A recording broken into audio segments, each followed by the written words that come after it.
So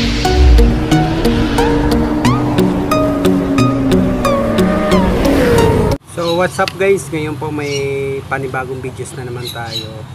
So may ipapaliwanag lang ako sa inyo about sa CT100 Badja Kawasaki.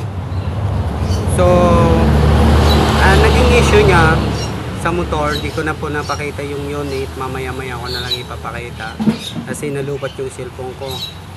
So nanghiram ako ng ibang cellphone. So anong nangyari, low power po siya, palyado. Binirit ko siya ng todo. Pagdating sa kalagitnaan, mapapansin mo po na wala na po siyang power. So ang ginawa ko, trinay ko chinik yung mga kuryente niya, simula sa primary coil, CDI at ignition coil. So trinay ko, so ganun pa rin. Nagpalit ako ng CDI, ganun pa rin, low power pa rin siya. Nagpalit ng carb, ganun pa rin, low power pa rin siya. So nagtry din ako na palitan siya na kasi may kalumaan na to, na stock tong motor na to. Trinay ko rin na pinalitan ng spark plug kasi oversized na siya, grabe ang kalawang na ng spark plug niya. So ganun pa rin, walang nangyari. So nag-decide ako na i-top overhaul ko kasi parang nabubulunan siya o parang hindi nakakalabas yung power niya. So ito na nga, na top overhaul ko na. Ito na po ang cylinder head niya. Dito ko napansin na ang low power niya nanggagaling dito sa ating valve na exhaust.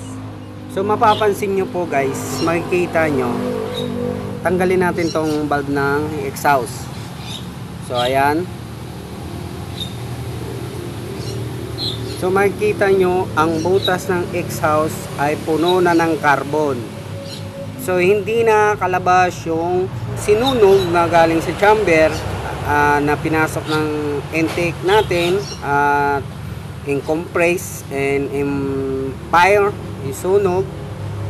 Tapos dapat pag-open yung exhaust para ilabas niya yung processing. So anong nangyayari, hindi niya mailabas lahat. Yung ano, kaya nagkakaroon siya ng malfunction.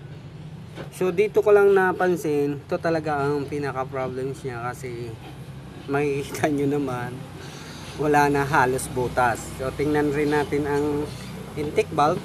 Makikita nyo yung intake valve natin, napakalaki ng butas. Yan, malaki po yan, diretso po yan dito sa intake natin. So yun lang guys ang maibibigay ko sa inyo na idea. So hindi naman lahat ng palya low power ng ating motor dahil sa kuryente, dahil sa carburetor. So minsan dito rin sa ating makina. So bakit nagkakaganito yung makina ang cylinder head natin, yung exhaust natin nagkakaroon ng bara.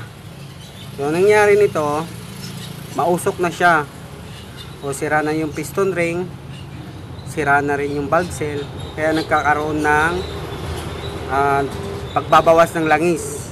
Paglabas ng usok or ng power ng exhaust, nagkakaroon na siya ng kasamang langis. So yung langis natin, syempre titigas yang katagalan. Hindi niya nasusunog yung lahat na dapat masusunog lang niya, yung gasolina. Mahirap sunugin yung langis, kaya naiipon ang dumi dito sa ating exhaust.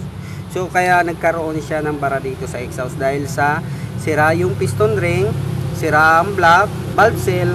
So ang gagawin lang natin dito, lilinisan lang natin to, tapos i-grind natin, papalitan ng valve seal. So yung piston ring good naman, tapos yung block dito lang nagkaroon na ng problem, kaya nagkaroon siya ng low power. So pag natanggalan natin, makakahinga na ng maayos yung exhaust natin. So balik operation naman natin normal, and then magagamit na natin to. So ipapakita ko mamaya yung pag-a-assemble natin dito sa head na to.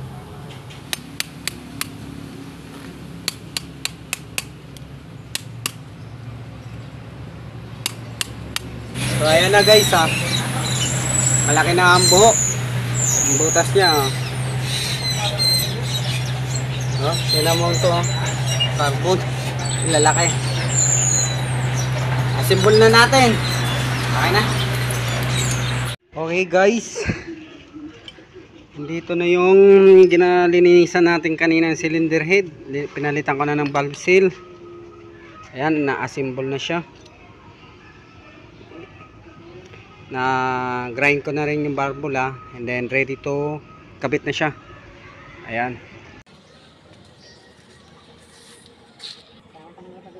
Oo, matibay na. Sa akin, wala kang tiwala sila. Hindi po yung mga dati na mga tao. Pero pag damay kayo, ibubutan nila sa YouTube. Yung pa-istorya dito. Yung pa-istorya na. Ayan na! Ayan na. Ayan na usad. Ito.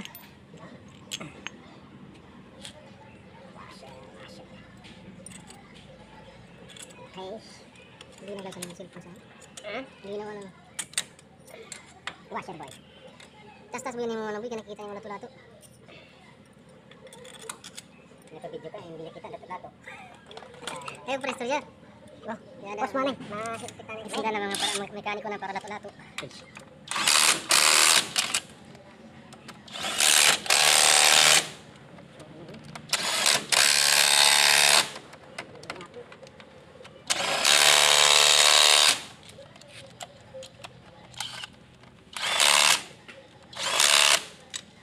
Okay.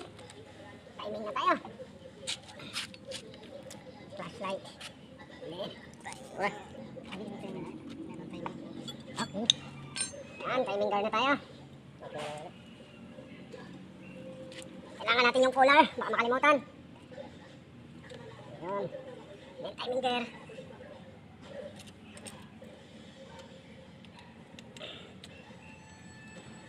Okay, layo. Tatlong ngipin.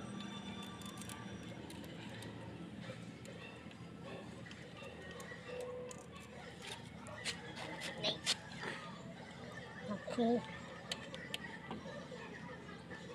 Ayan. Ayan. Ang cooler niya mali. Yun lang.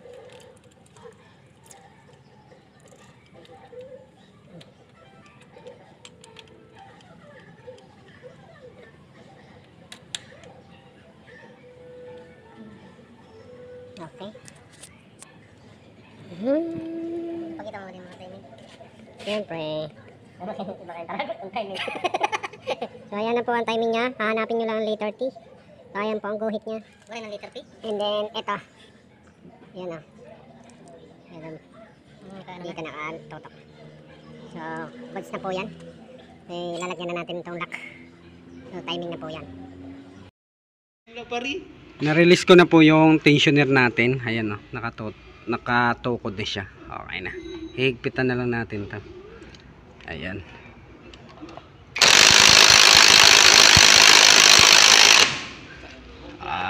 Okay. So, higpit na po. Para sure tayo sa timing natin, ikutin natin dalawa lang. Ayan. Para walang sablay. Pero may sabit. Ayun, tapos. Okay. Sabay. Cover na lang yan, tapos start natin. So guys, andito na, kompleto na, no? Bracket natin. So try na natin i-start itong tangke. Start.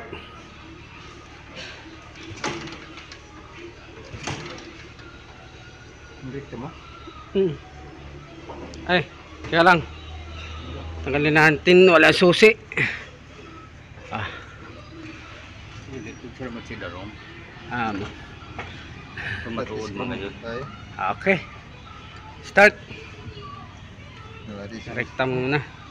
Yeah, diretso na yan, under na yan. Diretso na 1,000.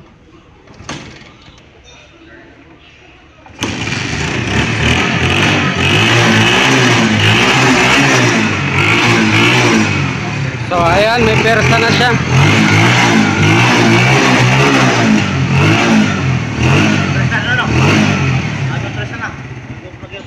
mauto ka po na away na ho wala na. So guys, dati pag binirit kong sagad na yan, walang persa. Ito ngayon makikita nyo.